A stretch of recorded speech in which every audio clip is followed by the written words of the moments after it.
Last year, I sat at a private dinner and watched a man destroy his status in under a minute. He was wearing a watch worth more than most people's cars. It wasn't what he said. It was 10 mistakes he never knew he was making. We're starting at mistake 10. It only gets worse from here. Mistake 10. You bought the photo, not the watch. Phone cameras distort perspective. That 44mm case that looked enormous and commanding on Instagram, the one that made your pulse quicken at 11 p.m., looks like a hubcap on your actual wrist the next day. Lugs hang off both edges, wobble with every handshake, and look borrowed instead of owned. Stop measuring in millimeters. Measure lug to lug, the vertical distance from the top lug to the bottom, and hold that against your wrist width. If the lugs overhang the edges, the watch is too big. That is the only test that matters. Beginners buy the size that looks impressive. Men who know watches buy the size that disappears into how they move. Mistake 9. You're wearing it too low.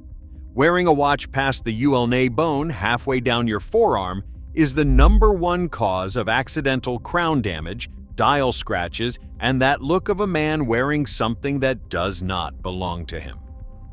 Leave 1 finger of space between the bracelet and your wrist. Not 2, not 0. 1. It should sit just above the wrist bone on the pinky side. When a watch sits there properly, it stops being an accessory and becomes part of how you move. Mistake 8. You think you're stuck with 1 strap. Brands ship a watch with 1 strap. Most men wear it for years, which is like buying a suit and refusing to ever change the tie. A rugged diver on its original rubber at a dinner. A dress piece on crocodile leather at the beach. 1 look, locked forever. A $20 quick-release leather strap in tan can turn a sport watch into something you would wear to a client meeting. A NATO makes a dress piece look like a deliberate Saturday choice. The strap is the frame. A bad frame makes a $2,000 watch look cheap. A good frame makes a $200 watch look like a decision. This is the highest return upgrade in men's style, and almost no one uses it. The next 2 mistakes are where men with expensive watches get exposed instantly. Mistake 7. You check your watch while someone is talking. It does not matter how subtle you think you are. Glancing at your wrist mid-conversation, mid-date, mid-meeting, the signal it sends is identical every time. I would rather be somewhere else. Check the time before you sit down. If you have a hard stop, say so up front, so when you glance, it reads as considerate, not rude. 1 check, done cleanly during a natural pause. The man who checks once is trusted more than the man who checks constantly. The watch did not change. The behavior did, that is the whole lesson. Mistake 6. You're treating fake complexity as status. Non-functioning subdials, fashion logos dominating the dial, a spinning wheel on a $90 watch. Some part of every person's brain reads this as compensation. You do not need to know what a tourbillon is to feel that something is off. The visual noise signals the attempt at wealth, not wealth itself.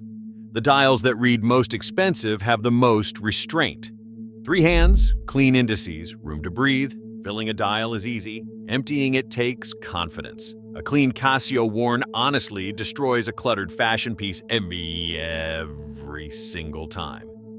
Wait until mistake 4. That one changes how you think about everything you've ever done to a watch.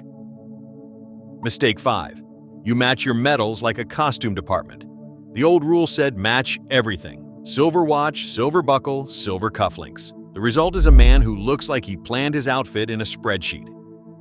Overmatching reads as try hard to every experienced eye in the room. The real rule is this: let one medal dominate and let the others be accents. A steel watch works with a gold buckle if the tones are complementary. Brown leather strap, brown belt, brown shoes, not black, but brown. When everything on your body speaks the same language without screaming the same word, people do not see a watch and an outfit. They see a man who pays attention. They call it taste. Taste is rarer than money, and it costs almost nothing. Mistake 4. You have no idea what is actually on your wrist. Someone asks a single question. Is that quartz or mechanical? What reference is that? And the answer is silence. Or worse, a confident wrong answer. This is the most quietly devastating mistake on this list. An expensive watch, worn confidently, and then nobody home. 2 or 3 facts are all it takes to close that gap. Movement type, reference family, 1 piece of history. You do not need an encyclopedia. You need enough to show that choosing this watch involves something beyond recognizing a logo. The watch becomes real the moment you can speak to it. Until then, it is jewelry you do not understand, and everyone who knows watches sees that immediately. Mistake 3. You set the date at the wrong time. This one is invisible, and it costs $1,000 when it catches you. Setting the date quickly between 9 in the evening and 3 in the morning, while the movement's gears are already engaged for the midnight switch, can snap the date wheel teeth. The repair bill starts at $1,000 and it only goes up. The fix takes 30 extra seconds. First, set the time to 6 in the morning, the safe zone. Adjust the date, then set the correct time. This is the mistake that separates the man who owns a watch from the man who wears one. Mistake 2. You let the watch wear you. There is a specific body language that comes with new watch ownership. The sleeve that rolls back a half second too early. The wrist that rotates outward so the bezel catches the light. The hand that drifts to the watch during a quiet pause just to confirm it's still there. Every experienced person in the room sees this immediately. The most expensive behavior you can have around a watch is indifference. Wear it like it's always been there. Check the time once. Move on. A $150 watch worn with genuine indifference beats a $5,000 watch worn with desperation. Every room, every time. Mistake 1. Your wrist has no point of view. The same reference that appeared on 3 influencers this month. The same bracelet stack lifted from someone else's post. A wrist that looks like an algorithm is not a statement. It is the absence of one. In a hobby built on things that are specific and considered, nothing announces a beginner faster than a wrist assembled from someone else's opinions. Men who truly know watches have a wrist that looks like them. References that make sense together. Straps they actually prefer. A relationship with the object built over years, not assembled from whatever is performing well on the feed. That version of watch ownership commands a room without ever asking for attention. A well-chosen watch, worn quietly, beats an expensive watch worn loudly. It always has. The watch does not make the impression. You do. The watch just confirms it.